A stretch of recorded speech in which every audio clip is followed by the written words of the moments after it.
Welcome back. You're listening to the Dynasty Market Watch, where yesterday's price is not today's price, presented by the Bulletproof Family Podcast. I'm Todd Halverson. I'm joined, as always, by Brian O'Leary and Matt Davis. Today, we are talking trades that we've done recently, and Matt's had a few. I've had a few.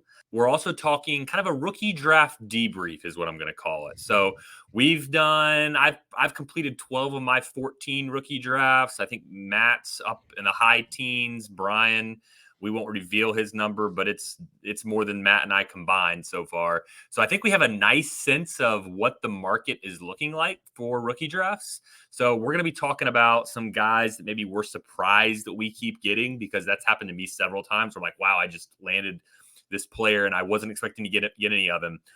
Or maybe some guys that we've got FOMO on that we're kind of high on, but we're not high enough, obviously. So we're going to be running through all of that. We'll get to the trades at the end. Brian, play that Fat Joe. Yesterday's price is not today's price. Like Fat Joe says, yesterday's price is not today's price. So, Matt, who are some of the guys, or who is a guy that you are surprised that you continue to get, or maybe you've gotten a few shares of that you weren't expecting? Like, I know when I was coming in, Ricky Pearsall was a guy I had no interest in coming into rookie draft season, and here I found myself get him a couple times. So who are some guys like that for you that you kind of find yourself drafting? So I've completed 14 out of 20 drafts so far, and of the 6 that I have left, actually 4 of those 6, I do have a lot of my first round picks left cumulatively, so I still have a lot of firsts to go. So I'll talk about 2 guys that don't really matter, and then one guy that kind of does. So the 2 guys that don't really matter, Braylon Allen and Tez Walker, are 2 prospects I didn't like, I don't care about, didn't really target in any drafts. And I have 3 shares each of Tez Walker and Braylon Allen, and all 6 shares combined were drafted between 406 and 412. So end of the 4th round. You just those based dumpster on dive players. Yeah, well, just based on ADP, Braylon Allen is 311. Wow, I didn't even realize that. That's pretty high. That seems a little way too high for him. And I just get him at the end of the 4th round because, whatever, none of those guys matter. The one guy that I'm kind of surprised is falling to the mid to late second is Xavier Legette. He's a prospect that I didn't really care a ton about. Don't love the landing spot, and I don't know. I just find him a better price than guys like Corum and guys that are going around him. So I'm just kind of. He's very similar to Pearsall. He's a guy. Yeah, exactly. Yeah. Yep. So go ahead. Both late first rounders. So they're both going in the mid first or mid second of rookie drafts, but both being late first round picks in the NFL draft. Like mid second, that's a pretty good deal. I mean, their profiles are not very good, but people seem to think that they're pretty good from a film perspective. They're kind of in the same tier along with AD Mitchell. So in that grouping in the mid second that you're seeing go 205 through 207 is Pearsall, Legette, Mitchell. I found myself get Pearsall a couple times. I think the guy that I've been pleasantly surprised to draft, and then Brian, I want to hear from you as well. The guy that I've been pleasantly surprised to draft is Jalen Polk. I feel like, and Matt, you and I talked about this a couple weeks ago, I feel like Jalen Polk kind of bridges the gap between that tier of receivers with Pearsall, Legette, and AD Mitchell. And then Polk is kind of the bridge to that next grouping where you have an ADP. You've got kind of a little bit of a gross situation with Troy Franklin, Jalen Wright. I'm not real thrilled, Roman Wilson. I don't really have any interest in any of those guys. And so I like Jalen Polk, able to get him at the very end of the second as an early second rounder in the NFL draft, going to Drake May, really kind of a weird situation, I think, with that receiving group with him, Javon Baker, and Demario Douglas. Pop Douglas, Kendrick Bourne. It could be anybody's receiving room. Maybe Polk can get the slot work, but that's a guy for me that I'm really interested in that late second. I think I've got him one time at the 303, which was nice. So Brian, who are some of the? I mean, you've got you've got so many drafts, but who's a guy that you're kind of surprised that you've been getting more often than you would have expected? So I thought. So first of all, I've completed 46 drafts so There we far. go. Just own it. There we go. So that's why I always ask, if you're in one of my leagues, that's why I always ask, like, hey, give me an because like it's hard to keep track of that when all of those drafts are firing at once or pretty close to each other. So thank you for those that didn't put up too much of a bitch for that. One person that I know I liked and I thought more people liked, and then he had a pretty good landing spot and he's dropping lower than expected. Adonai Mitchell for sure. Adonai. There we go. I couldn't speak there for a second. I just go with AD Mitchell. It's way easier. Yeah, that's why everyone calls me AD, I tried Adonai Mitchell, Adonai Mitchell. I tried all of those for a while. Now I'm just going AD Mitchell. Yeah. Way easier. Yeah. Adonai. I just didn't know how to talk there for a minute, but he was one of my favorite players in this draft just because of I think it's because of the polarizing nature that I don't think there's going to be a medium level outcome with him. I think he's going to hit big or he's going to crash big. And to me, that's kind of a fun mid to late 2 is where he's been going. That's a fun gamble to take, I think. And then it probably a little biased that he's on the Colts too. But I think with the coaching staff, I think it's going to be a fun offense. I think they're going to be doing a lot of cool things. I think he has the potential to come right in and potentially be a contributor if he's not a moron.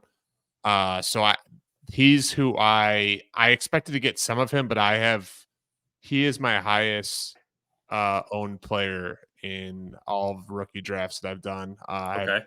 I have 12 shares of him, so that's 26%. What's the earliest that you've taken AD Mitchell?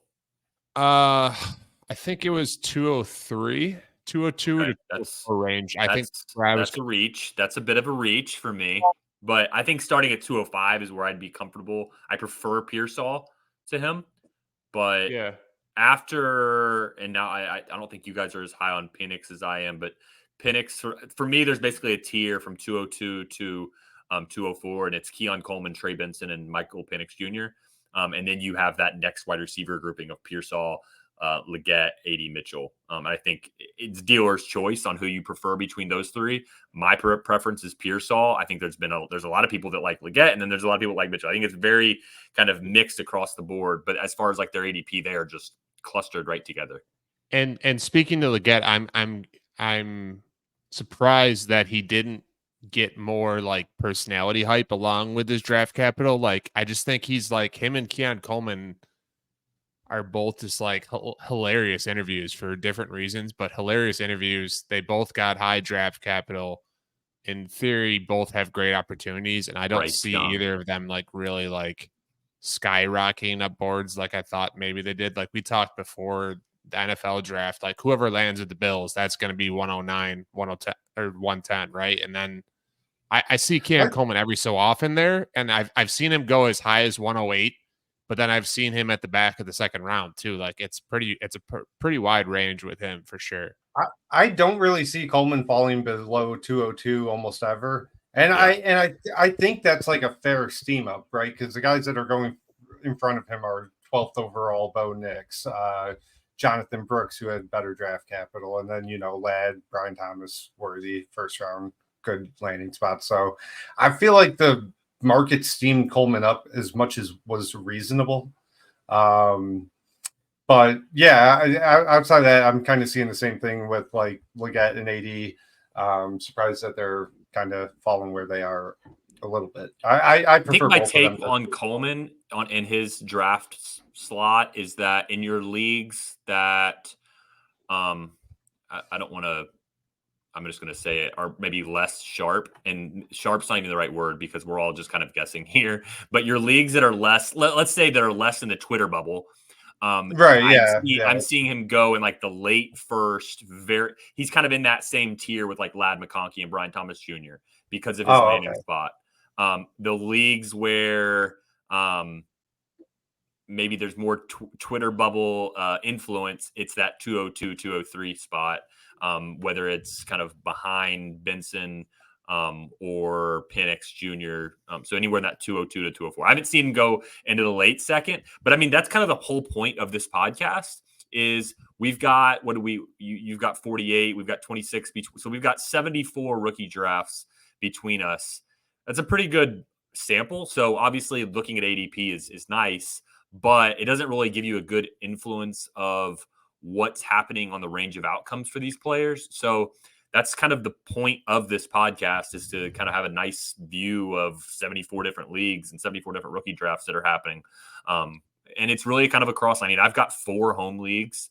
So, I mean, you've got a nice, I think, array of views within kind of what our subset of leagues.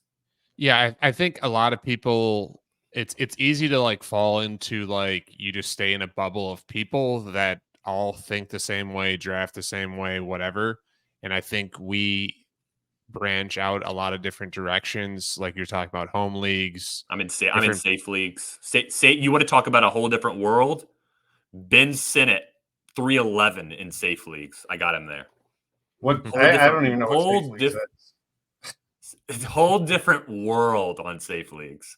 I will say this: it's a non-tight end premium league, but still, like the ADP. Throw this sleeper ADP out the window when you're on safe leagues.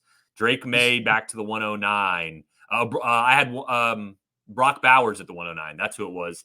So now that is a non-tight end premium, but still, I mean, safe leagues is a whole nother world. So you want to get outside of the Twitter bubble? You want to get outside of the sleeper bubble? Go play on safe leagues. They're always looking for people to fill their leagues too. So Matt, I think it's just a different platform. I'm pretty sure that's what Safe Leagues is. It's on my fantasy league. Scott Fish runs it. Yeah, I was going to say that sounds familiar. Okay, so that's the one Scott Fish is always trying to fill spots for. So we each kind of mentioned one guy like in the middle of the second without even intentionally talking about who we were going to mention: A.D. Mitchell, Leggett, and Pearsall. Todd, I'll ask you this in a second. Brian, you first. Is there a guy outside the top 24? Like I said, Braylon Allen and Tez Walker. Is there a guy outside the top 24 going into your rookie drafts? You're like, I don't really care about this guy. I don't want him. And you're higher than you expected to be on him. Yeah. Is it a bunch of them because of how varied your picks are? Or I have out of my 46, right? I mentioned Mitchell is my highest owned at 12 out of 46. I've made a lot of draft picks. I have a ton of guys like 3, 4, 5, 6, 7 range out of 46. Okay. Leading that charge, I didn't expect Luke McCaffrey to be someone that I necessarily was like super heavily exposed to. I have 6 shares of him so far. Bucky Irving I liked but don't love. I have 7 of him just because I think he's been in non-Zoltan leagues. He's been dropping. That's true. He takes him kind of high. Jalen McMillan is my highest owned Washington receiver of the trio. Didn't expect that, but again, he's like going like late 3, going into the 4th. He went undrafted in one of my 10 teams. He didn't go drafted, so I've like picked him up. So those are 3 for sure. Yeah, that makes sense with McCaffrey and McMillan being the same kind of guys. Did you have 1 or 2, Todd? Yeah, so in the 4th round, the guy that I've found myself I think I've gotten him. I'm looking at my ownership here. I think I've gotten him 3 or 4 times out of the 12. I didn't have a lot of 4th round picks, to be honest. But the ones I did, Eric All, I got him several times. So I really 4th round tight end with the Bengals. From Iowa. From Iowa. So, that's a hit right there. So, yeah, I think Eric All is one that I'm really chasing in the 4th round. The other one would be, I haven't gotten as much as I would like, but Spencer Rattler. I think last podcast or a couple podcasts ago, I said that he was in the 3rd round. I got a lot of flack for that. So he went in the 5th round of the NFL draft. Thank you for all the DMs to letting me know that I said the 3rd round. Shout out Tony Reale. Yeah, thanks. Shout out Tony Reale. Spencer Rattler would be one. that at the very end of the third, early fourth that I like, because I think at some point that's the type of guy that he'll find his way into like a 3-game sample where he has a chance. And if he looks good, then all of a sudden he's worth an early second. If he looks great, then people are saying, oh, like you might be able to trade like Rattler and a second for a first or something like that. I mean, that's how quick these quarterbacks can just boom up. I mean, don't forget, Sam Howell was worth like a very late or very early second last year. So I think that's a guy that if you can get him in the early fourth, late third, like that's a nice spot to get. I think if I'm talking about guys that I like, but I haven't gotten much of, Luke McCaffrey is one of them. So you mentioned him, Brian. Luke McCaffrey is a guy that I really liked coming in. I just didn't have a lot of picks that fell in the range to get him. For example, like one time I had a late third and I ended up taking Javon Baker. I mean, I just prefer Baker over McCaffrey.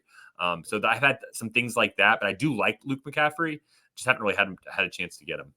And Javon Baker is someone, at least in all of my drafts, that has really, since rookie draft season started, there's definite buzz around him. Mm-hmm. And I don't know if it's like the workouts or whatever else, but he goes early 3 from what I've seen. Yeah. A lot recently. So that's like speaking to what you're saying. Like, okay, if he drops late 3, you got some good value there, probably in terms of market, at least, even if you don't necessarily love the guy. But he's someone that we talked about like pre-draft, like that's a guy to keep an eye out for. We didn't really necessarily love the draft capital landing spot maybe as much, but like those things change quickly as we've seen. The landing spot we love. It's just that draft capital 4th round. New England has a certain. Yeah, he's got opportunity though. And it's kind of an ambiguous situation with him, Polk, like we mentioned earlier. So, I mean, there's an opportunity there for him if he can take advantage of it.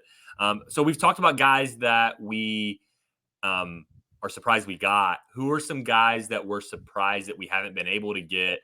Even if we I'll use my best example, and it's the top of the draft, but we haven't had anybody on the first round yet. So we'll get into the first round now. And it's Malik Neighbors for me. I love Malik Neighbors. He's a guy that I've got graded really high in my prospect model. I just haven't been able to get him because at the 102, I've been taking Marvin Harrison Jr. And when I've traded back into the 106 to 108 range, and I've been landing other guys. And so Neighbors consistently goes. I think, Matt, you mentioned he's gone at the 103 in all of your drafts. He's gone at the 103 in almost all of mine. I did take him one time at the 105. But then Jacob Sanderson sent me a trade that I couldn't really refuse. And so I ended up with, I think, the 107 and the 108 maybe after trading Neighbors, something like that. I think I traded away a second also.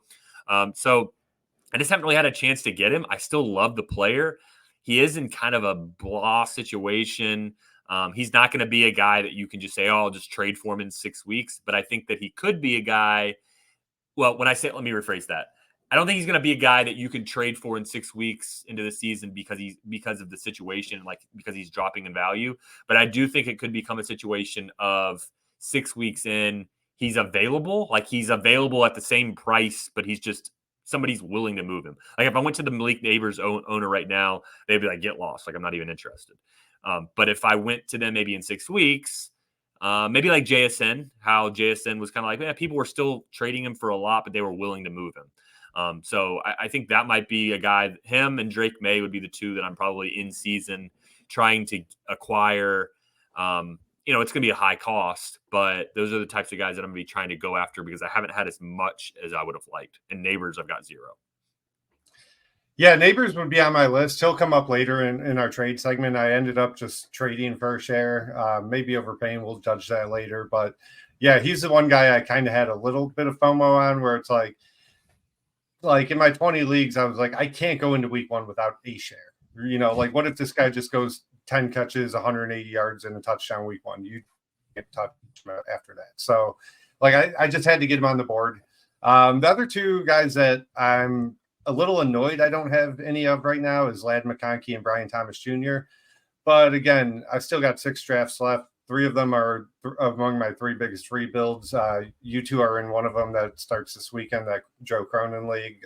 So got the 111, 112, and 201 in that league. So I'll end up with a couple of those type shares. But Ladd and Brian Thomas Jr., I don't feel comfortable having no shares of. I do like them at a late first cost. I just haven't been able to draft them really. And then, Neighbors, I just got impatient and solved one of my FOMOs by just trading for him. But Brian, you have a larger sample. Is there anyone for you that fits this bill?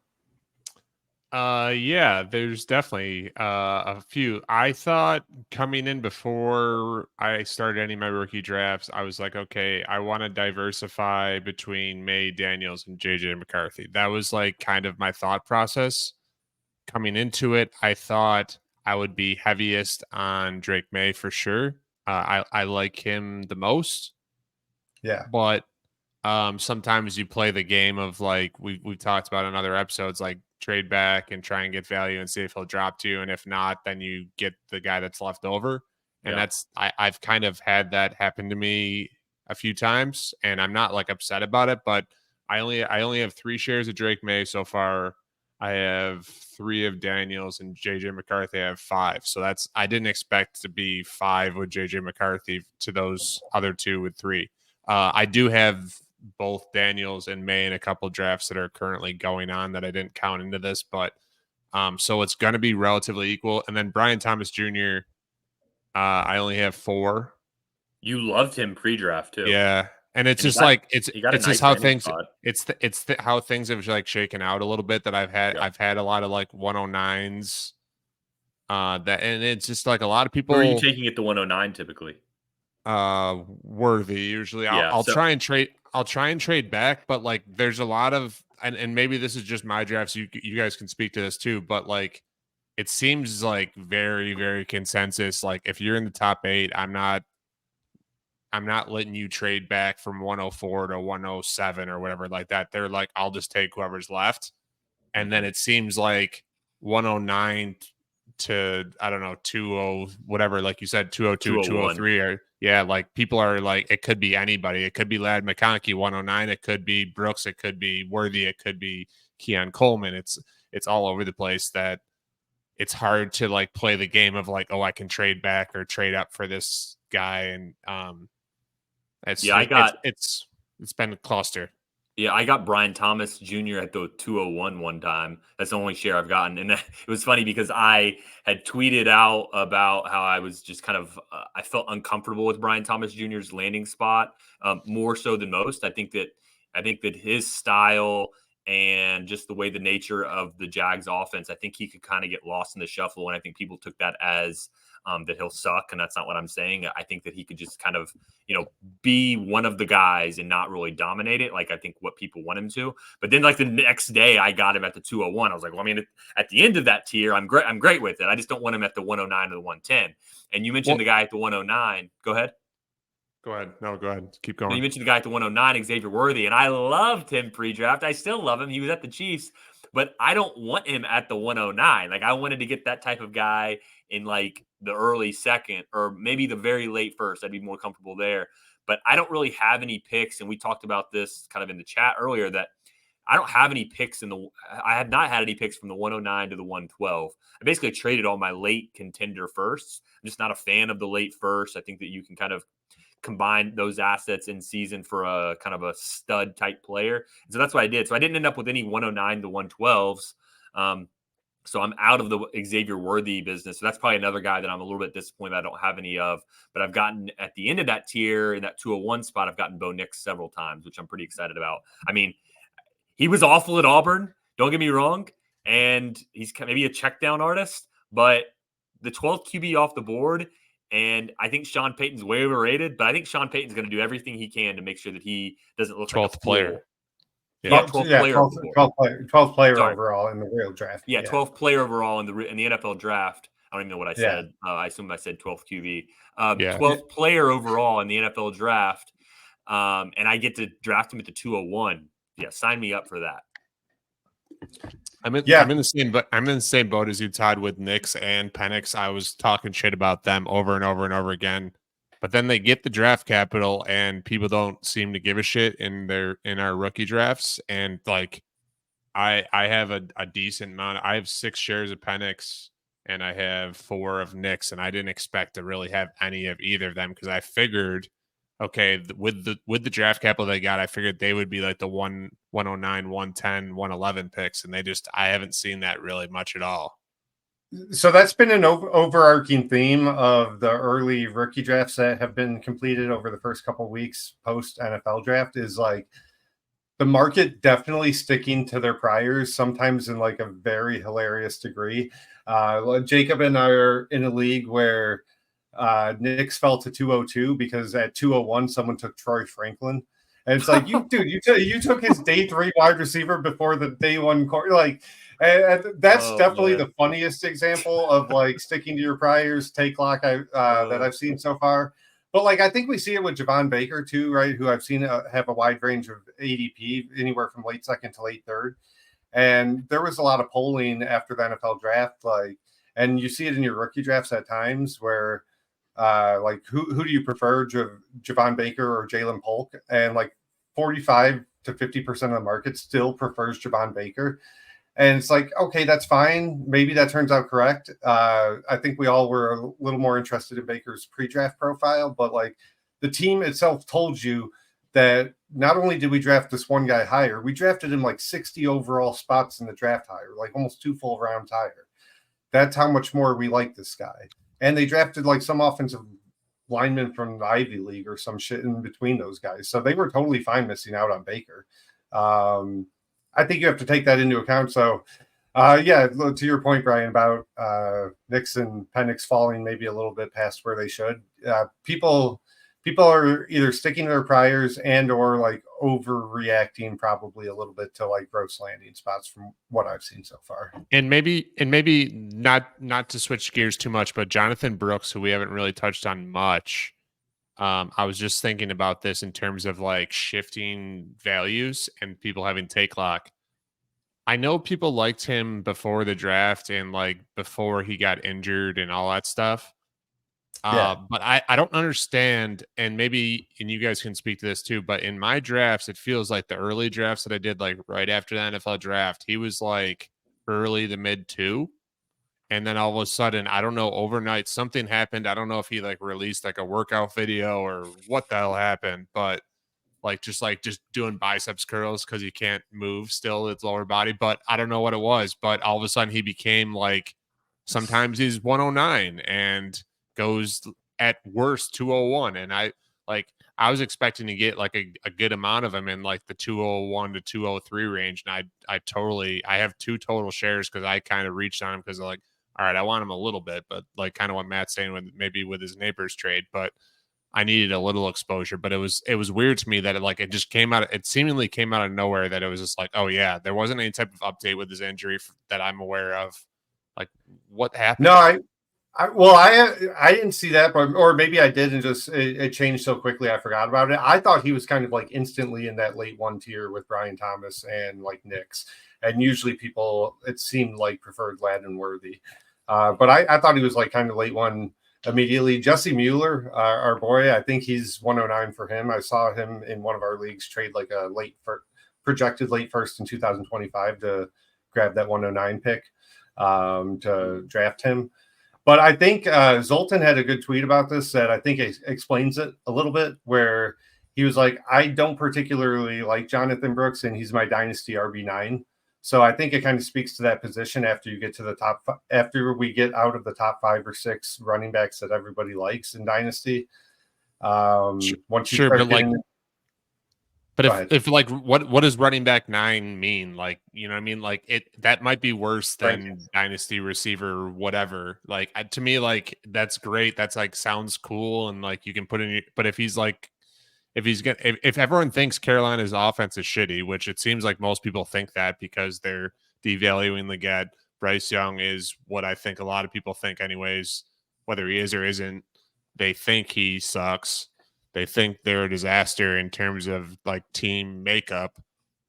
Why all of a sudden, like, oh yeah, running back, sign me up, like for a team that's probably going to be losing a lot and not sure if they're a good team in general. I don't know. I think they're going to be bad. But just to clarify the point, so the RB9 thing so Zoltan's saying he doesn't particularly like him, but he's RB9 for him. That's just speaking to the positional scarcity of the dynasty landscape generally right now. And just like, once you get outside of the top 7 or 8, then you get into, like Ken Walker, whoever else, James Cook, Pacheco.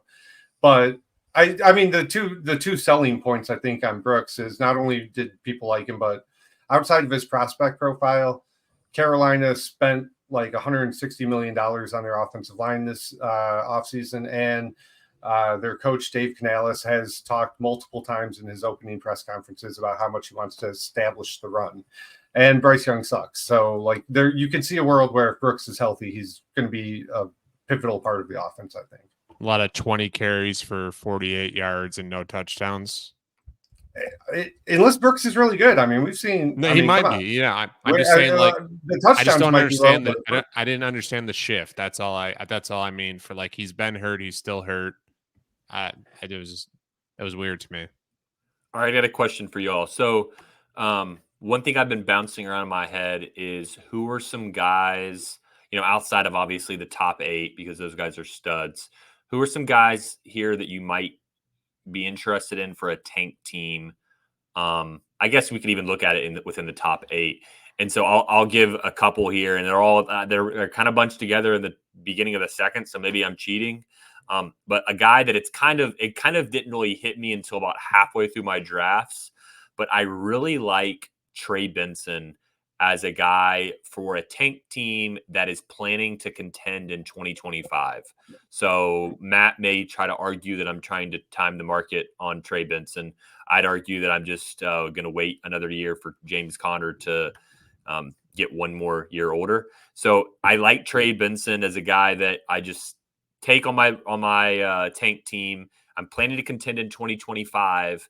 And by then, I'm hoping maybe he's the starter. If at worst, maybe he's like in a 50-50 split. I would expect it to not be a 50-50 split this year. So another aspect that's nice is that he's not going to give me many points toward my possible points to hurt me for my tank job. So that's one. Obviously, Penix Jr., I think that one kind of goes without saying. Well, hold on. That goes without saying. But so that's where I would push back on that, because if I know I'm not competing in 2024, if I know I'm still a year plus away, I really like Benson for any type of build, and I have been drafting Benson over Penix. But that Penix would be my number one target in the early to mid second if I knew I was a tanking team, and he's the only guy in that tier or the tier right after Benson that I would consider taking over Benson if I'm tanking in 2024, because I do think that if you're starting a long-term rebuild or you're in the middle of one, Penix is the number one guy I think I'm targeting. Number one. In that 201 to 208. Especially if you're a team that's tanking in 2024 and you're like, I don't even know if I'm going to be able to compete much in 2025. Like, if he's not on your team, I'm really not sure what you're doing. Like, he should be your prime guy to have on that. So he's the one guy in that situation I think I'd take over Benson. But yeah, other than that, I love Benson. I like him even on a contending team.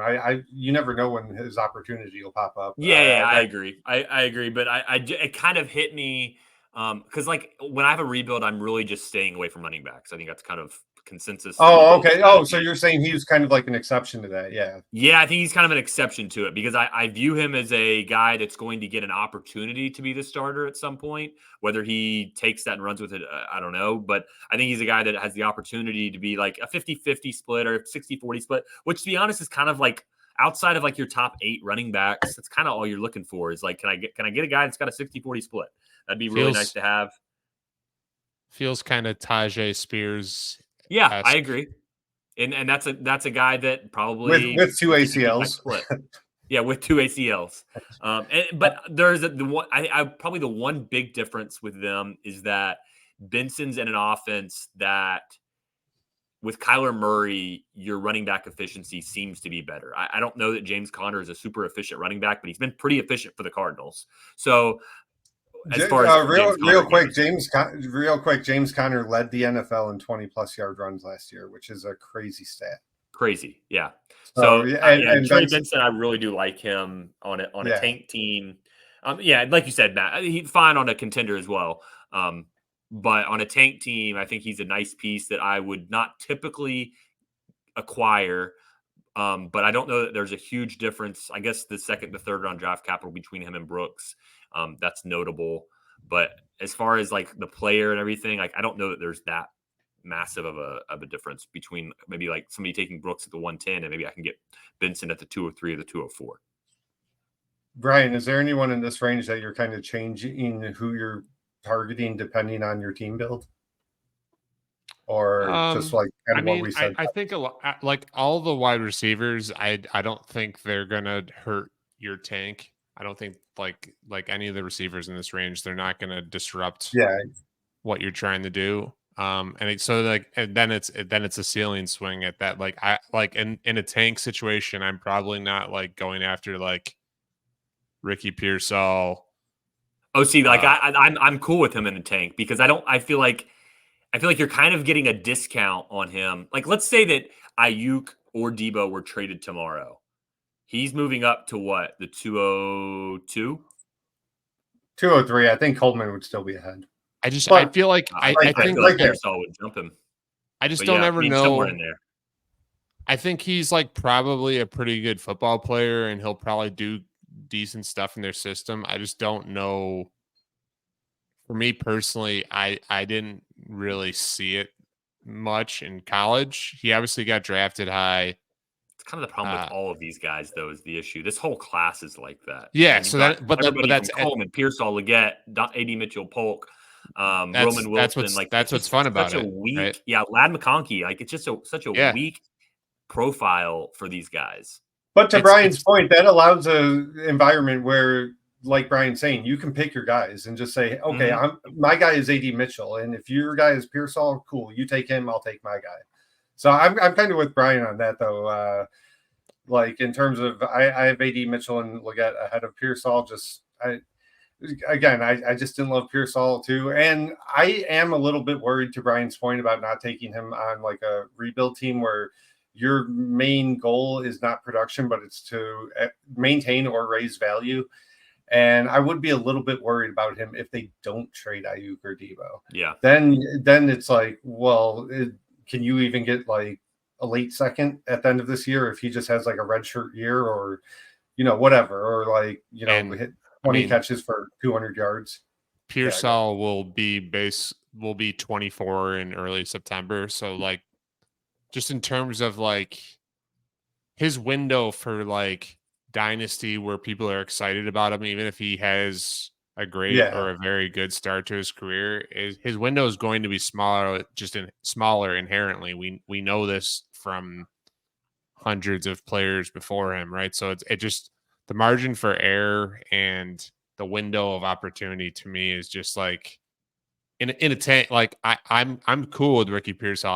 I'm not like writing him off or anything like that. It's just it's a different situation for sure.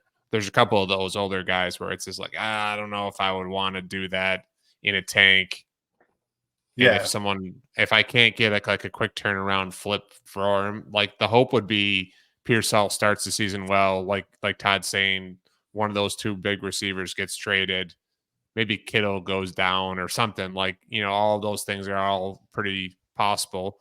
And then you can flip him before you really have to worry about all the shit that I'm kind of worried about, I guess. Yeah, no, that makes sense. So before we get to the trades, one other thing I wanted to cover is if there's a guy in these middle two rounds, like the second or third round, that you have no shares of or very little shares of. And the reason I say the second or third round is because theoretically we should have all had access to them. So there's got to be somewhat of an intentional fade. Like if you just can't draft Neighbors because he's 103 and you don't have a top 3 pick, that's whatever. But so the guy for me would be Ben Sinnott. I just have no shares of him, and I've had plenty of shots in the late second, and I just kind of prefer some of the guys that we have been talking about. Like I'd rather have Marshawn Lloyd than him, and Marshawn Lloyd almost never goes before him. And then Roman Wilson, Polk, guys like that I'd rather have.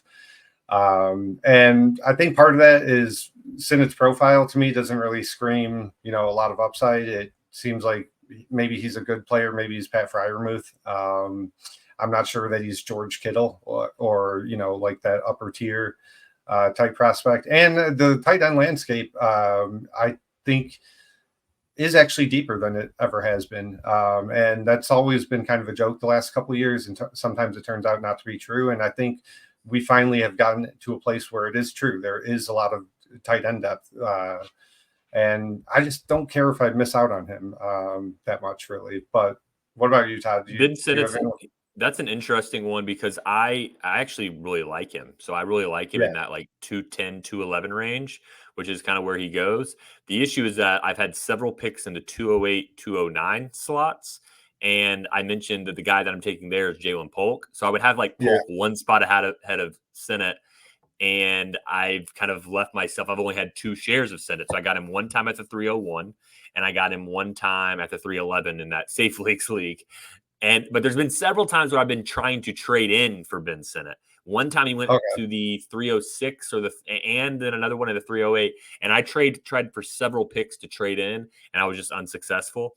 So there's been a couple where that's happened. I do really like him, but I don't really like anybody here in the late second after Jalen Polk besides Sinnott. And that's kind of so it's kind of like Sinnott, like by default that I like him because I just don't really like the value of a late second spent on 4th round running back Jalen Wright or these 3rd round receivers taking them, or a 4th round receiver taking them in the late second. Like, to me, if that's what I end up spending my late second on, then I've done my team a disservice by not trading it before now. So like I have to pull the trigger on a 3rd round Roman Wilson or a 3rd round Malachi Corley or 4th round Jalen Wright. To me, that's just like I've done my team a disservice at that point because I should have traded it earlier in the year or earlier in the offseason. But that's just like my style of plays. I want to kind of hang out around the better draft capital players, and Ben Sinnott going in 2nd round, right? So like that's pretty good draft capital for a tight end. So 210, 211, I do like that. Roman Wilson, I like. I passed on at least one Sinnott share for Roman Wilson. I don't mind that, but I do know that the majority don't agree with that. Do a tiebreaker for us, Brian. Do you like or not like, or are you in between on the Sinnott price? I don't have a strong opinion about him. I'm not sure. That works sometimes. Yeah, that like I kind of troll some people like, oh, he played fullback in college, and All right, so who are you taking late second? Who's the guy that you're targeting once Jalen Polk's gone? Usually you've got like Corum and Polk are basically gone by like the 209. Assume Ben Sinnott's gone 210. Who are you taking is the next best available in your view? So just to kind of give you an idea of who's available, you've got guys like Jalen Wright, Troy Franklin, Roman Wilson, Marshawn Lloyd, Jermaine Burton. Those are a lot of the guys that people are taking late second, including Ben Sinnott. So I mean, we can just include him in this if you'd like. I don't want to pick in that range. Yeah, see, that's where I am too. All of those guys to me are early to mid 3rd value type plays. And if I get to take Marshawn Lloyd at the 304, cool. Like I'm great with that. If I get to take Jalen Wright at the 304, nice. Jermaine Burton, 302. All right, cool. But if I have to pull the trigger on any of these guys, 210 to 212, like I said, I just feel like I've done my team a disservice. Yeah, I'm usually I would try and see if I can package, like if I have a couple 2s, package that to move up or trade back, like you're saying. Like I would like Javon Baker. I like Jatavion Sanders probably more than Sinnott at price. Really? Just because it's a cheaper, I think a higher upside. It's more likely to crash and burn, but higher upside. I'm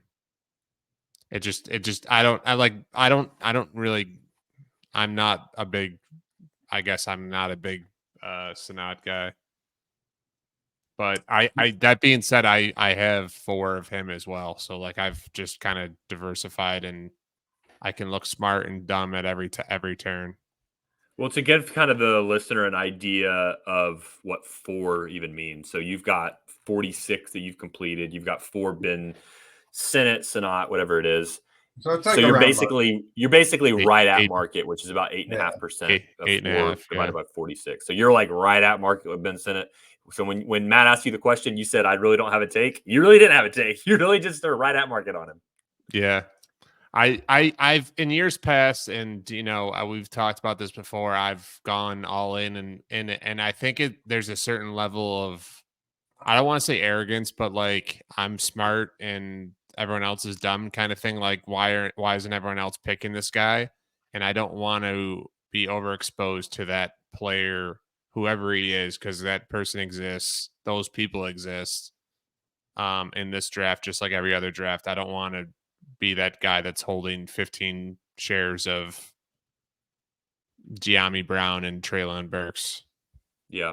So that kind of goes into what my next question was going to be before we hit into the trades is how are we collectively attacking the 2024 rookie drafts differently than 2023 or maybe last year or 2022? And so for you, it sounds like you're really trying to diversify. For me, and I've been talking about this all off season, so you're probably going to roll your eyes when you hear it. But for me, it's really trying to move back and get kind of, especially getting in with that first tier and all the way up to the 108, trying to get back there. And that's why I haven't ended up with any Malik Neighbors. And that's why I don't have any Jaden Daniels, because they don't get back there. So that does hurt me from a diversification standpoint. But I'm really not a Roma Dunze fan, but I've got 2 Roma Dunze out of 12 leagues, so I'm above market on him. So I would say I'm probably not as diversified as much as you, Brian, but I'm much more diversified than I have been in the past. So I'm probably maybe splitting the difference a little bit. And then just trying to gain value. I'm really trying to kind of play the ADP board and where guys go and get in and out of the pockets that I like and don't like. So like I said earlier, I've had no pick so far, 109 to 112. I do have one pick at the 110 in a draft that hasn't happened yet. And it's the league that Matt referred to earlier where he has like the 111, 112, and 201. So I probably won't be able to trade back with that one because I have the 202. So I'll probably be stuck drafting the 110 there and maybe just get one share of a guy that I've not had an opportunity to get yet. But yeah, I think trying to be a little bit more cautious and be a little bit more diversified and also trading out of the spots of the pockets that I don't like. So like I love the pocket of 201 to 204. Like that's the 201 is one of my favorite picks in the draft because you get one of the 109 to the 201 tier of Worthy, Brian Thomas, Ladd McConkey, Jonathan Brooks, Bo Nix. And twice I've gotten Bo Nix. And so I'm just like really happy about that. So I think, yeah, getting into the spots that I like and being willing to just take who you leave me instead of being like, okay, I have to trade up one spot here because if I don't get this player, I'm going to lose my mind. Like that's what I used to do. And that kind of cooked me a lot because I would just give away free thirds in the future, things like that. And it would really kind of hurt me down the road. It's funny because it's yeah, because every year, and I'm sure I'm not alone in this, and it's even still you find those guys that you relate to or you like watching the most or you're rooting for the landing spot or whatever the thing is. They ran a 4.240, whatever the thing is. And it's really easy to just fall in love with one person and then like just block all the red flags for him and ignore all the green flags maybe for other players. And I know I've done that. You're giving up. Or the value you're giving up, exactly. But like if it's a coin flip in ADP, I don't think it makes a lot of sense to just go all in on one of those guys. Like I ignored Chris Olave because of X, Y, and Z that we don't need to get into as a rookie. That being said, after his rookie season, I was like, okay, well, I have to get Olave. You overpay for Chris Olave, and then the return on this past season wasn't what you had to pay for Chris Olave last offseason, right? So like those are kind of the thing. Like if you miss on Garrett Wilson, the hype was only stronger. Like there's those couple guys that, like Matt said, like if Neighbors has whatever he said he had 180 yards in the first game of the season.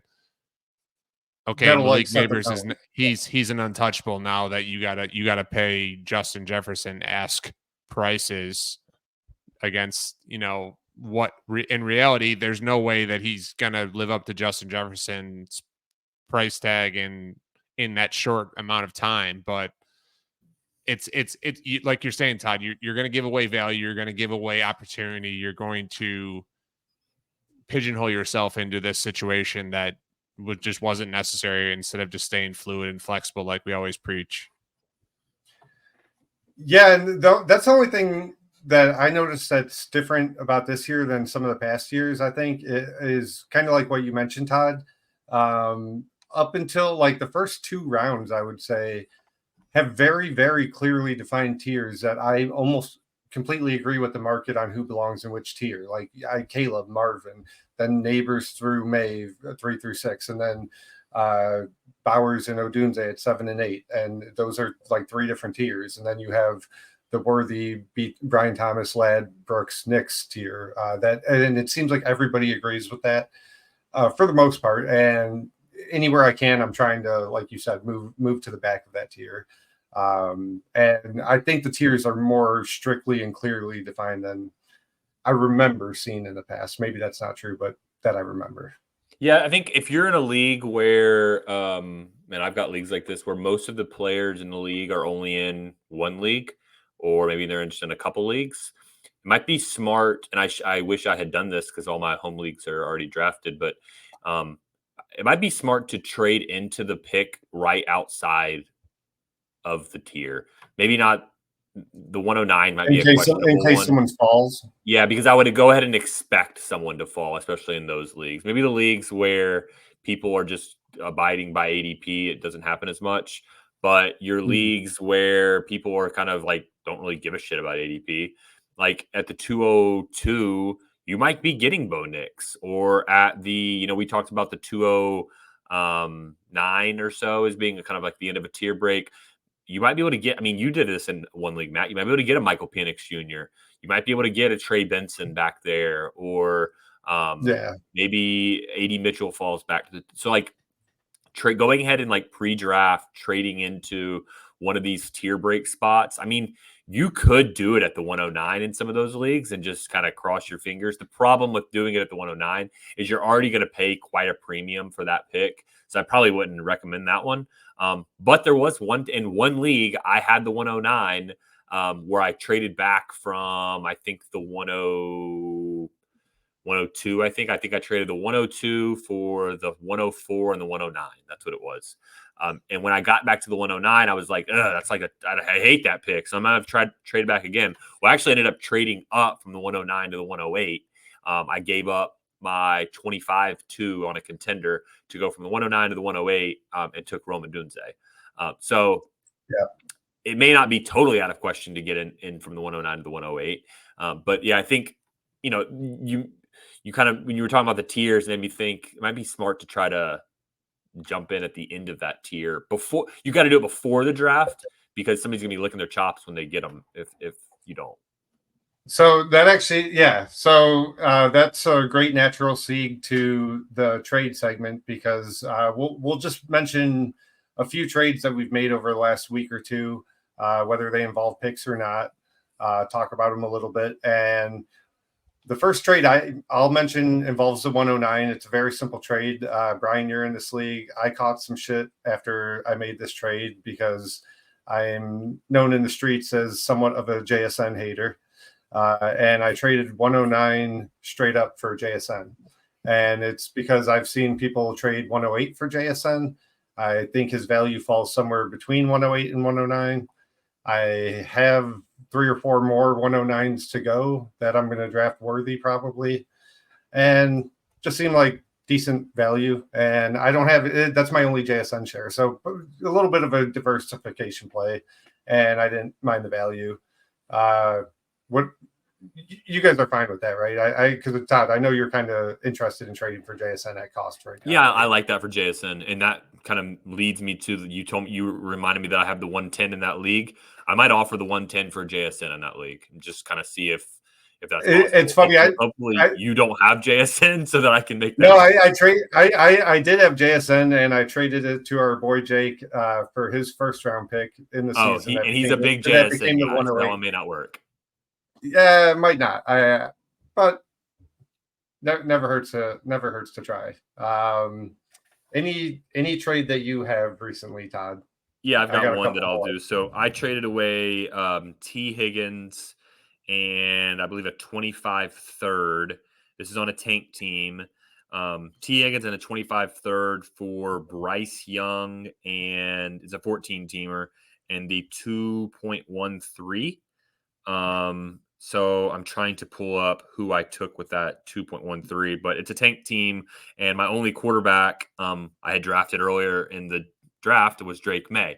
So I had tanked the team out by basically only having receivers and draft picks. So I had no tight end, no quarterback, no running back in order to really deplete my possible points.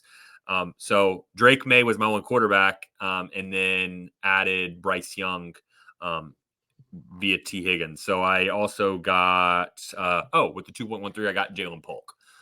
So that was I'm fairly big fan of Polk at that value. I mean, you're getting a second round, early second round draft pick. Yeah. So I would say Jalen Polk at the 2.13 in that draft was one of my best values in rookie drafts. I have a unique trade to share with you, and I'm curious what you guys think. Because on the surface, I think it made too much sense, but then you have to get the context of what my team is at. So I have an older team. It's an older Zoltan that I was kind of a contender for 2 or 3, 4 years since it started. I have the Derrick Henry, Aaron Jones. It's similar to the back to school league, Todd. Like, all older guys. I'm trying to get younger. I've started to kind of sell people off, right? I'm trying to pivot into basically being bad this upcoming year, and kind of hitting the reset button. I've earned it, I think, at this point. But I had an offer. I had 111. I had 204. And I got offered Tyreek Hill for those 2 picks. So I'm trying to move towards rebuilding, and I'm taking on a guy that scores lots of points that's on the older side of things for 111 and 204. Flipping more in September when he's scoring 25. The thought process is I think Tyreek Hill is worth more than 111 and 204. Yeah. I didn't really care about, like, Bo Nix was available. That's what the person took at 111. I didn't really care about, like, getting any more Ladd McConkey or something like that at 111. And then 204, he took Todd's boy, Ben Sinote. So you're thinking you can. It's a tight end premium 2 tight end league. Not 2 tight end. That is a little early for my boy Ben Sinote. So the only thing I'd make sure of, it's a pretty active league. It's not one of those dead leagues we talk about where there's like half the league isn't really trying to actively trade, because that would be my only reservation. Otherwise, I think it's definitely a good plan. So it's not the most active league, I wouldn't say, but it's not like a dead league either. It's somewhere in the middle. But I think Tyreek is a guy that, like, brings the boring non-traders out. Yeah. Oh yeah. Someone's going to pay for him. Yeah. Like, they might not pay for T. Higgins or somebody like that. That is kind of like maybe more of a dynasty darling, that they just don't see the production and the potential that others do. Yeah. Tyreek, I think I could probably get a nice little something early midseason. And if like we talk about flexibility all the time, it's something that if I do want to run it back another year because Tyreek's just going off or something like that, I mean, I guess I could try and do that. But my goal initially was to rebuild, and then Tyreek Hill. I mean, to me, you can't turn that down. Yeah, no, I agree. I think you'll be able to trade him for more in the future. I would be surprised if you couldn't. So Brian, you're in this league. Todd, you want me to give you a couple cousin Pat trades from a few Yeah, let's days hear ago? what cousin Pat's been up to. So we made 2 trades in the same league. Both involve some rookies. So one of them is that Neighbors trade that I was telling you guys about, where I didn't have any shares and it was bothering me. So I traded him Jahmyr Gibbs and Tyler Algier. And I got back Malik Neighbors and Ray Davis. Ray Davis is kind of a guy I like more than most in that like mid to late third range. But essentially Gibbs for Neighbors basically. And like I'd rather have Ray Davis and Algier, but I don't care either way. So Neighbors or Gibbs, Todd, you taking Gibbs there? All right, so I'm going to answer your question, but first I'll preface it with I had a draft, home league draft in person over last weekend, and Neighbors was on the board at I want to say the 106 still, and I came in offering Jonathan Taylor straight up. They ended up passing on my deal and taking a different trade. I don't remember exactly what they got, but I thought that my trade was actually better. I think they traded out of the top 8. But anyways, and the person traded in and got Neighbors, obviously. But I offered Taylor, and I thought it was a pretty good offer because they had no interest in Neighbors. They didn't want a receiver. They were one of those teams that had a ton of receivers, and they were just kind of like, I think they needed a running back. Was the situation? So they got Brooks plus a bunch of other stuff. Todd, for a live draft, can you kind of quickly break it down for us? Is it like, I don't know if you watch Survivor or not, but is it like a live tribal where like people are like pulling each other aside and like whispering in each other's ears? Every time. Yeah. Every time someone's on the clock. So this year, so we've done that. We did the startup in person. We've done every rookie draft in person. So we've done 5 rookie drafts now. And I've done several other home leagues that I've done in person also. This one's always the most intense because there's just so much more history with this league. And so, you're getting people are pulling each other. This year we implemented a 15-minute clock. So we did it at a sport. One of our friends has a sports bar, and we had a clock, like a ticker, and so we had that clocking down. But after about like the first 6 or 8 picks, we had the clock going, but we were just ignoring it, so we could really fulfill all the trade negotiations. But if you ever have the chance to do the in-person rookie draft, they're a lot of fun because literally, they're great. Almost every pick is either getting traded or nearly getting traded. I'm just like picturing you all like sitting at a table and you just like tap your friend on the shoulder and just like, can you meet me by the bathroom? Like we got to talk about every time. And then there'll be times where like I didn't have many picks in this draft. So there was a couple times where I was like, people were negotiating trade and they were on the clock, and I was just like going and just hanging out and sitting down with them. I was like, guys, I'm not trying to trade in. I'm just hanging out. I'll be your mediator. Away. Yeah, exactly. But if you ever have a chance to do that, for sure. Yeah, I played that role before. I think that would be a lot of fun if you had some type of like, I know this is not probably feasible for most people, but like some type of like destination where you would just be like, hey, let's meet in this place, long weekend kind of thing. And like, if we had like people from different areas, and that would be like our group, that would be absolutely chaotic. Just like, that would be all the backdoor deals. And oh man, I think that's a lot of fun. So anyone listening, if you have that opportunity, or if you do that already, let us know the stories. I'm sure there's some crazy ones that I want to hear about them. I mean, you guys already know some of the after midnight trades I get done. I don't even want to know what kind of deals I'd make in that environment. All right. Todd, you didn't give me a verdict, actually. I think you like Gibbs more than Neighbors, but tell me I'm wrong. I would probably lean Gibbs. I think Taylor is where I would probably draw the line. I would prefer Neighbors to Taylor. I would prefer Gibbs to Neighbors. So that tells me that I've got Neighbors worth like the RB, what is that, RB4-ish? So Bijan, CMC there. Yeah. Bijan, Gibbs, and Brees, I would take over Neighbors. Then take Neighbors over CMC. Yeah, if I'm like a dog that might be team dependent. If I'm like a true I'm trying to win a ship this year, I'm probably just holding CMC. Yeah. Anything else, I would trade CMC for Neighbors. Same for you, Brian. That Gibbs a little too high of a price there.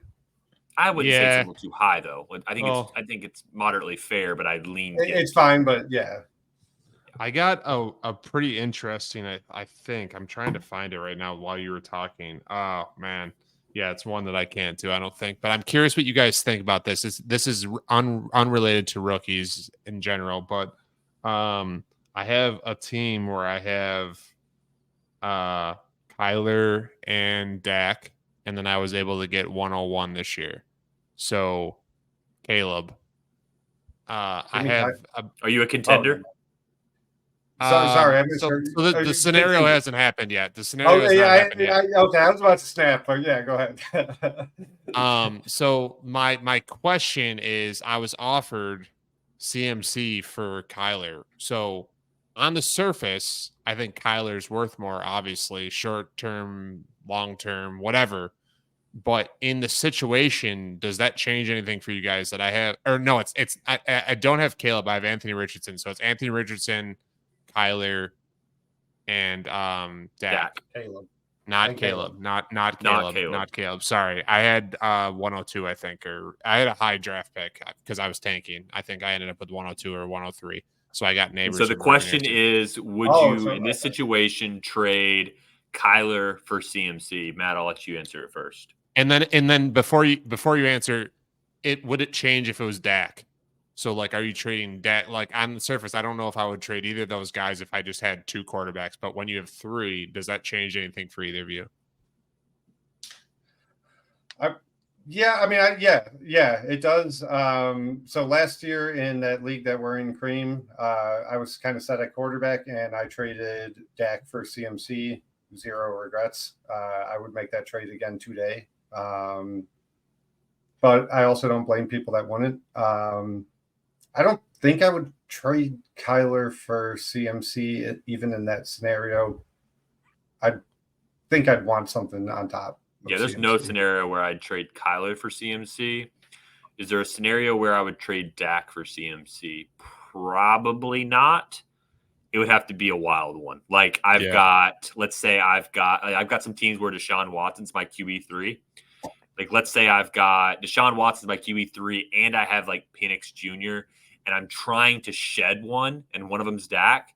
And I'm like trying to shed Dak. Like who can I trade Dak to? And like nobody in the league. Because that happens. Like you get in a situation where everybody's got a QB2 and somebody's like, Derek Carr's my QB3, like QB2. Like I don't want Kyler. I don't want to trade Kyler for Garrett Wilson. For the or like price, whatever it is. Right. Yeah. And so you're kind of stuck with all these quarterbacks. And if it came down to it in that situation, I'd be okay trading Dak for CMC. Absolutely. It doesn't matter the situation. I'm not trading Kyler for CMC though. Yeah, I agree. So my natural inclination was to, okay, I'm going to counter with Dak, but then I was like, I don't know if I want to do that either. And then I'm looking now. This team is weird because I've had high draft picks the last 2 years, obviously by what you're about to hear, but I have Anthony Richardson. I have Kyler. I have Dak. I have Bijan. I have Jahmyr Gibbs. So I would have, if I got CMC, that running back, that's like an old school, like redraft, like kick the shit out of people, ground and pound. Like that's the 3 of the top 4 running backs in Dynasty, pretty unquestionably. Position. It's an interesting concept, but like I agree, I don't think you can do Kyler and Dak. I would probably ask for some type of plus, and then he's not going to accept it if I ask any plus. Probably if he's asking for Kyler, he's already asking for Kyler. I bet he won't even accept Dak. But yeah, maybe he offered you for Kyler, and he was thinking you would counter with Dak. Yeah, I would do Dak straight up, but I'm also I think higher on CMC than a lot of people in Dynasty. I'm just not scared of his age. And maybe I should be, but I'm not. Well, I love CMC. What I'm scared of, here's what I'm scared of, and this is kind of shifting how I'm kind of playing Dynasty. So I went for a long time just playing the value game of like, all I really care about is value. Give me my value, and then my points will kind of show for themselves based on how my team's value adds up. And then I think probably within the last year to year and a half, I shifted to the buying points mode of like, hey, let me try to get my projected points a little bit higher. What move can I make and make incremental gains on my projected points? Like, let me trade DeAndre Swift and a second to upgrade to Tony Pollard. And like those types of moves have just like really burned me, and they've kind of hurt my team value on several leagues. And so I think I'm going to I'm shifting back to the value game and give me guys that are going to hold value. That doesn't mean that I'm going to trade away points for free. Like, it just means that I'm going to hold value and not trade value for points. When you have to make a move to like kind of fill out the roster, like, okay, obviously that's not what I'm saying. I'm just saying like the Dak for CMC trade kind of goes right into in a year, CMC's value could kind of go in the tank. And now I've traded like a 3rd round startup pick for a 7th round startup pick. Like, and it's tough. Like, yeah, CMC is going to score a shit ton of points. But that's kind of like that one is where the line gets blurry for me, because CMC scores so many points. He's almost in a class of his own, right? Right. He's not like a David Montgomery type. Yeah. It's not like a Tony Pollard. He's transcendent. Yeah. So I don't know. That one's tough. There's not So go ahead, Matt. No, I was going to get to my next trade. So if you had a finishing point. I was just going to say, you don't have to, like, with most running backs, you have to like project and extrapolate, and that's not what CMC is. You just hope that he's healthy, and that's the only hold up. Yeah. I mean, let's not forget this time last year, Eckler seemed like an insane a guy that's about to just go off. Maybe not quite to the CMC level, but he was right there. Like, if you look at redraft, he was like right behind him. And this is now the age that CMC is now that Eckler was last year. I think CMC is a different level of player. Like, don't get me wrong. But like we did probably sit here and say, oh, Eckler's going to give us 2 more awesome years. And here we are. Like, you can barely trade Eckler for a Ben Sinnott.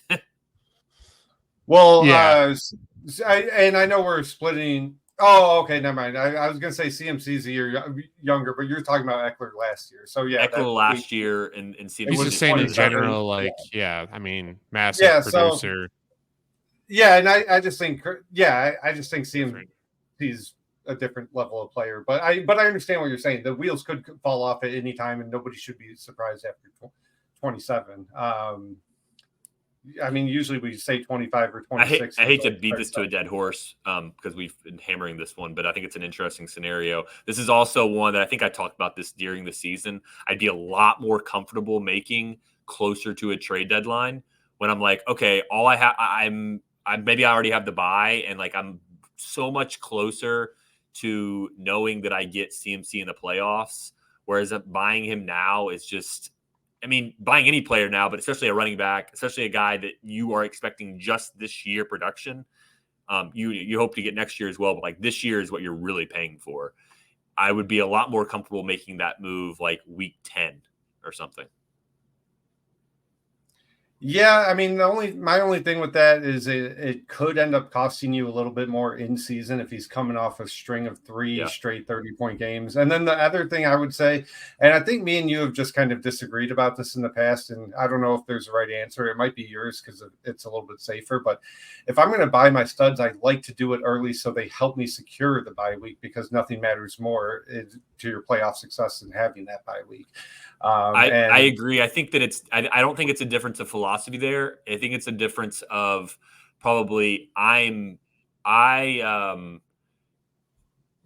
shove my chips probably later than you do. I probably tank for too long. I probably tank for on average maybe a half season longer than you do, and I probably go to a season with. I have probably more tanks, which it hurts my ROI, but I probably go into more seasons with like I try to go into a season with a juggernaut. Yeah, with like more loaded. CMC may not be the difference in me getting the bye, but he would be the difference in me winning the championship. Would probably be the way I would look at it. Yeah, I can see that. Any other trades that you made in between like the 102 to like 104 range to get back into the 106 to 107, 108 range? I've made 2 so far. One of them was the Neighbors trade that I mentioned earlier, where I traded the 105 and I got I traded the 105 and like the 202 for 106 and 108. So I traded Neighbors and whoever the 202 became for Brock Bowers and JJ McCarthy. And then another one that I mentioned also earlier, was I traded the 102 for the 104 and the 109. And then I ended up moving up from the 109 to the 108. So that's basically Marvin Harrison Jr. for Drake May and Roma Dunze. And then I also had to kick in that 25 second when I moved up. Yeah, I like that. I mean, I've made a lot closer to Marvin than most people, I think. So I love that trade. The only trade I made like that was one of the first rookie drafts that I did. Brian's in this league, but our friend Dave Carey, I had the 103, traded out of that spot for the 106 and 207. So I traded Neighbors and I got back JJ McCarthy and Xavier Legette. I don't love that trade because I was hoping May fell to me. And then to me, that would just be a free mid-second. That's a gamble you kind of take. But like half the market likes JJ McCarthy more than Drake May. He's in a fantastic situation. I still don't mind the trade. If Legette hits, that gives me another out to possibly win or not lose the trade by much. So that's the only trade I've made involving like the 103 to 106 all draft season, I think.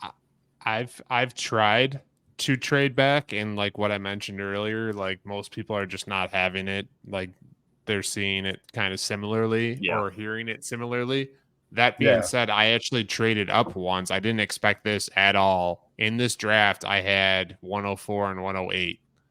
And I was trying to see if I could get 104 and turn it into 106 plus something, 107 plus something, and just have like the two last guys of that tier, like we're always talking about. That seemed like an ideal scenario for me. I didn't really want to get a quarterback. I already have Allen and Burrow on that team. But I knew like 104 would be Daniels or whoever you view 104 quarterback as, not Caleb. And out of nowhere, I got an offer, and the person at 103 must have been thinking, "Oh, I'll trade back and just whoever that's left over and get a plus," like kind of what you're talking about. I just think that they probably didn't ask for enough value back from me. So I gave them a 25 second that they're probably thinking is like early to mid 25 second, and then 108 for his 103. So I ended up getting 103 and 104 instead of 106 or 7 and 8. So it worked out nicely. I got another Neighbors. That was an accidental Neighbors share, but and I like that. I like that because, like we talked about, like that 7-8 is a whole different tier to me. Like to me, Rome and Bowers, as much as I like them, they're a tier below the quarterbacks for me. So, so if I was moving back to the 108 instead of the 106, I would have needed more than that 207 that I got to do that trade. So yeah, I love that value for you. Todd, the last Cousin Pat trade that I'll mention does not involve any draft picks, but it does involve a rookie. And our friend Jacob Sanderson, he kind of put in our group chat like a week or so back that got me thinking about how good the ancillary numbers for Jalen Waddle are and why he thinks he's a good buy. Kind of looked into it more, agreed with him. So I've been buying a few Waddle shares. Yeah, you have. And so I traded Puka Nacua, and I got back Jalen Waddle and Trey Benson. And I think a lot of people would take the Puka side on that. And I think a lot of that kind of speaks to how much I like Benson a whole lot. I wanted to be overweight on Benson. Now, did you trade for Benson, or did you trade for a pick that you selected Benson? It was after the rookie draft. So the rookies were on the team. So I sent him Puka, and then I got back Waddle and Trey Benson. You a contender or a rebuild? I will be contending this year. I wasn't last year. I will definitely, like, I have Jalen Hurts, Dak, Waddle, London, Neighbors, Trey McBride. So I'll be contending this year, hopefully. I probably prefer Puka in that deal, but I really don't mind it. And you talking about Waddle is making me think like maybe I should go and just kind of tap the Waddle manager on the shoulder and say, hey, are you tired of this whole, Dolphins situation? Do you want to trade him? Because I always talk about getting out of the glob, and I would definitely have Waddle in the glob, but I'm looking for guys that can surpass the glob, and Waddle is a talent that probably could.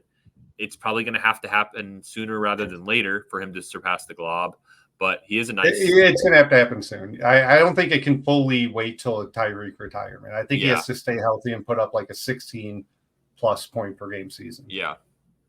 Not like 18 or 20, but like 16 plus he has to do, I think. Yeah, and the numbers that Tyreek put up last year, maybe he just gives away a little bit of those to Waddle, and that could be enough to be the difference. So I think you didn't do a hard sell on him, but you did enough to win me over on Waddle. I might at least just go.